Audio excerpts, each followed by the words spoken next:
Olá pessoal, bom dia, boa tarde, boa noite a todos os senhores que são inscritos no nosso canal Anotações de Processo Civil. Se você ainda não é, eu sou o professor Arthur Vieira e depois que eu concluí o meu doutorado em Direito Processual, eu resolvi me dedicar a esses veículos de comunicação para que eu pudesse transmitir aos senhores conhecimento jurídico de qualidade e de forma gratuita. Aqui eu vou pontuar o meu e-mail de contato para que eventuais interessados possam estabelecer um contato mais direto. Inclusive, nós podemos eventualmente considerar a hipótese de publicar um artigo científico em conjunto, tá certo? Bom, gostaria de pontuar também com os senhores o nosso canal no YouTube. Se você ainda não é inscrito, basta clicar no ícone do livro que fica no canto inferior do vídeo para que você se inscreva. Sugiro também que você clique no ícone do sininho para que você possa ativar as notificações dos vídeos que são constantemente disponibilizados por aqui. Gostaria de apresentar também aos senhores a nossa plataforma acadêmica, arturvieiracursos.com.br, arturvieiracursos.com.br, onde os senhores encontrarão cursos online de modo gratuito, inclusive com a emissão de certificado válido em todo o território nacional. Tá certo? Então, após a pausa, nós vamos tratar do vídeo de hoje. Então, pessoal, dando continuidade ao nosso curso de processo civil, aqui no módulo de procedimento comum da tutela cognitiva, nós estamos vendo a teoria geral da prova e hoje eu quero tratar com os senhores a respeito da prova emprestada. A prova emprestada que foi regulada, bem regulada no Código de 2015, no artigo 372. Bom, no que consiste a prova emprestada? A prova emprestada é aquela produzida em outro processo e trazida para o processo que está em curso, o processo no qual se busca a formação do convencimento do juízo para o exercício da jurisdição. Então é a prova que é produzida no processo X e é transladada e é trazida para o processo Y para que exerça, para que sirva como convencimento do juízo no processo Y. É isso que está lá, uma das disposições do artigo 372. Bom, em regra, a prova que será utilizada para a formação do convencimento do juízo, ela é produzida no mesmo processo. É isso que comumente costuma acontecer. Doutrina e jurisprudência, já no Código de 73, trabalhavam com a possibilidade de trazer, de tomar emprestado a prova produzida em outro processo, como nós falamos, para a utilização no processo que está em curso, no processo paradigma, no processo no qual está a se formar o convencimento do juízo em vista de exercer jurisdição. Isso, como eu lhes disse, tinha a aprovação da doutrina e da jurisprudência ainda no Código de 73. Jurisprudência esta que começou pelo STJ, passou pelo STF. Eu vou apresentar para os senhores alguns julgados do STJ que nos interessam aqui mais de perto para a formação do que se entende hoje como prova emprestada e que nós vamos analisar lá no artigo 372. Mas, por exemplo, nós temos lá no STJ o enunciado da súmula do STJ de número 591, que trata sobre a utilização de prova emprestada. No STF, nós podemos citar aqui um julgado paradigmático, que é o recurso extraordinário, com repercussão geral reconhecida, número 1.055.941, onde o plenário do STF admitiu o compartilhamento de provas, de dados obtidos pela Receita Federal e pelo COAF com o Ministério Público e também com autoridades policiais para fins de investigação criminal, sem necessidade de autorização judicial prévia. Então, os dados que são colhidos pelo COAF, os dados que são colhidos pela Receita Federal podem ser encaminhados, podem ser tomados de forma emprestada, portanto, para o Ministério Público e para a autoridade policial para fins de investigação criminal. Veja que tudo isso gira em torno, portanto, dessa lógica de prova emprestada. Qual é o fundamento? Da onde que vem a possibilidade de se tomar emprestado a prova produzida em um processo para utilização em outro processo? Uma primeira razão foi tratada pelo próprio STJ, é uma ideia de efetividade da jurisdição, por meio de uma racionalidade, de uma racionalização do serviço, o que nos leva a tratar também da ideia de economia processual, chegar ao mesmo resultado final com a prática de menos atos processuais possíveis. Então você vai formar o convencimento do juízo sem ter necessidade de se praticar atos processuais de instrução probatória nesse processo que está em curso aqui, porque você vai trazer de forma emprestada esse dado de prova que foi produzido em outro processo. Tá certo? Bom, então do ponto de vista da razão, da justificativa teórica de utilização desse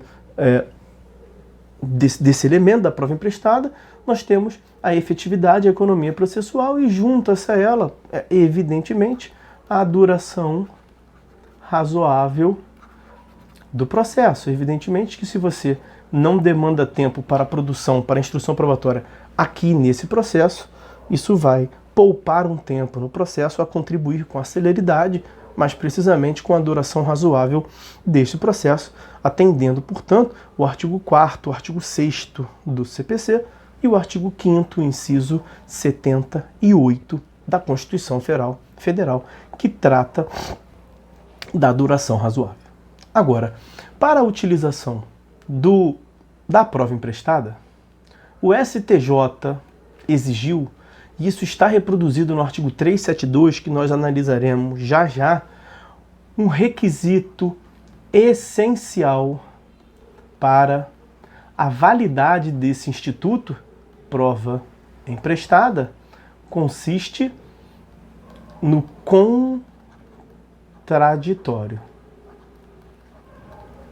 A utilização da prova emprestada, a prova colhida, produzida num processo e utilizada em outro, exige, para sua validade, para fins de efetividade, economia processual e duração razoável do processo, ela exige a observância inerradável da garantia constitucional do contraditório. Isso foi afirmado pelo STJ por meio de um recurso, por meio de um julgado paradigmático, que foi os embargos no recurso especial RESP de número 617.428. E nós temos também previsão no enunciado de número 52 do FPPC, Fórum Permanente de Processualistas Civis, de número 52. Então, tendo feito estas observações, vamos ao artigo 372. Está aqui ele, 372 do CPC de 2015, que regulamentou muito bem a questão. Ele trouxe todas as principais considerações feitas pela doutrina e pela jurisprudência. Então vamos lá. O juiz poderá admitir a utilização de prova produzida em outro processo. O que é a prova que se produz em outro processo e você quer utilizar neste processo aqui, no processo que está em curso? É isso que se chama de prova emprestada, como eu adiantei para os senhores na outra tela. O juiz vai atribuir a esta prova o valor que considerar adequado, atribuindo-lhe o valor que considerar adequado. Este é um ponto importante. O STJ também afirmou que são coisas distintas. A validade, a a possibilidade de se utilizar a prova emprestada. E uma outra coisa é a valoração da prova. Então, uma coisa é a viabilidade de se utilizar a prova emprestada. Uma outra coisa é a valoração dessa prova. O que eu quero dizer com isso? O juiz vai tomar, no processo que está em curso, a prova que foi utilizada em outro processo. Isto que é a prova emprestada. Vai trazer daqui e utilizar aqui no outro. Só que quanto isso é possível? Só que o juiz que vai receber aqui no processo de destino, ele não precisa valorar esta prova do mesmo jeito que o juízo de origem, onde ela foi produzida, valorou. Então a valoração, cada juiz pode atribuir valoração distinta. Então ele vai atribuir a valoração do modo que lhe parecer adequado. O STJ chegou a esta conclusão por meio do julgamento do recurso especial de número 1.561.021. 1561021, o STJ afirmou isto. E aí, por fim, dispõe o STJ. Observado o contraditório. Daí que o requisito essencial é o contraditório. E como eu havia adiantado para os senhores, isto se deu por meio do ERRESP, um paradigmático julgado, ERRESP 617428. Então tem que ser assegurado às partes o contraditório. Agora, contraditório aonde? Evidentemente, deve ser observado o contraditório no juízo de destino, que é onde você vai utilizar a prova. O juízo de destino deve assegurar às partes o contraditório. Só que a doutrina também exige, e é neste sentido também o enunciado de número 52 do FPPC, o contraditório também no juízo de origem. Então o contraditório tem que ter sido assegurado à parte no processo de origem e no processo de destino. Vejam que dispõe o enunciado de número 52 do Fórum Permanente de Processualistas Civis. Para a utilização da prova emprestada, faz-se necessária a observância do contraditório no processo de origem, assim como no processo de destino, considerando-se que, neste último, a prova mantém a sua natureza originária. Então, o contraditório deve ser observado no processo de origem e também no processo de destino, é a posição que vem prevalecendo. Agora, isto, portanto, requer que uma das partes tenha sido parte no processo de origem e no processo de destino. Mas será que é necessário? É um outro requisito que eu não falei até agora, a identidade. Identidade subjetiva. Ou seja, será que para utilizar o instituto da prova emprestada, todos os sujeitos do processo devem ser idênticos?